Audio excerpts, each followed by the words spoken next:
अस्सलाम वालेकुम वरहमतुल्लाहि वबरकातुहू। उम्मीद है आप सभी खैरियत से होंगे। दोस्तों, बहुत दिनों बाद यूट्यूब पर वापस हाज़िरी हुई है। किसी वजह से यूट्यूब मुझे छोड़ना पड़ा, लेकिन आज मुझे मजबूरन आना पड़ा क्योंकि एक सोशल मीडिया पर यूट्यूब, व्हाट्सएप, हर जगह एक चीज़ देखने को बहुत ज़्यादा मिल रही है, वो है मौलाना जर्जिस। और उसी को देखते हुए हमारे दिमागों में कहीं ना कहीं ये कन्फ्यूज़न हो रहा है, आखिर ये मामला क्या है, किसने मौलाना जर्जिस को फंसाया, क्या मौलाना जर्जिस ने हकीकतन ये किया है या नहीं किया है। हमारे सामने बहुत सारी फ़ेक ऑडियोज़ भी आ रही हैं, फ़ेक वीडियोज़ भी आ रही हैं कि मौलाना जर्जिस ने ये कहा। कमेंट बॉक्स में ये भी आ रहा है कि मौलाना जर्जिस ने ये वाक़ई किया है, उनको ये होना चाहिए। कई लोग कह रहे हैं कि नहीं, मौलाना जर्जिस सही हैं, उनको रिहाई मिलनी चाहिए। तो कहीं ना कहीं हम ये सोचने पर मजबूर हो रहे हैं कि आखिर माजरा क्या है। इसी वजह से मैंने यूट्यूब और गूगल को बहुत ज़्यादा खंगाला। उसके बाद में एक मुझे वीडियो मिली जिसमें मौलाना जर्जिस साहब ने पहले ही बता दिया था कि उनके साथ में क्या होने वाला है, और मौलाना साहब तौर पर बता दिया था कि उनको फंसाया जा सकता है। इस वीडियो को देखने के बाद में आपके सारे कन्फ्यूज़न दूर हो जाएंगे। पहले इस वीडियो को देखते हैं, फिर उसके बाद में बात करेंगे। यूपी में हमारे पास महाराज जी के आदमी आते हैं। महाराज जी समझ गए ना, ज़्यादा और कुछ नहीं बोलूँगा, ना तो हमारा विरोधी सुन रहा होगा, निकाल लेगा। महाराज जी के आदमी आए, कहते हैं कि मौलाना साहब आप हमारी पार्टी में आ जाओ। मैंने कहा मैं अपनी कब्र नहीं खोदूंगा। बोले अगर हमारी पार्टी में नहीं आ सकते हैं तो उधर चले जाओ, आपके मुसलमानों की एक पार्टी है, समझ गए ना, उसका भी नाम नहीं लूंगा, आप समझ जाओ।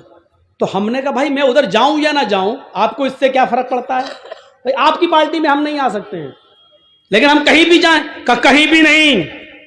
आप अखिलेश के साथ गए तो हम मुकदमे हो जाएंगे आपके ऊपर, मायावती के साथ गए या कांग्रेस के साथ गए तो आपके ऊपर मुकदमे हो जाएंगे।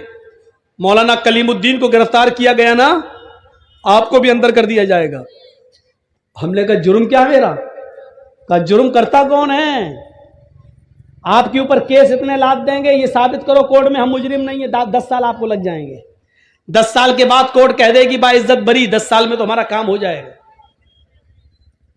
आप अंदाजा लगा रहे हैं आप, ये हालत है। अब इस प्रेशर में और इस दबाव में बताओ मैं यूपी में क्या बोलूंगा। हमें इसी चीज की आजादी चाहिए थी जो अल्हम्दुलिल्लाह मुझे बंगाल के अंदर मिली, और मुसलमानों ने वहां गलती नहीं की, वरना गलती तो बहुत करने की कोशिश की गई, करवाने की कोशिश की गई।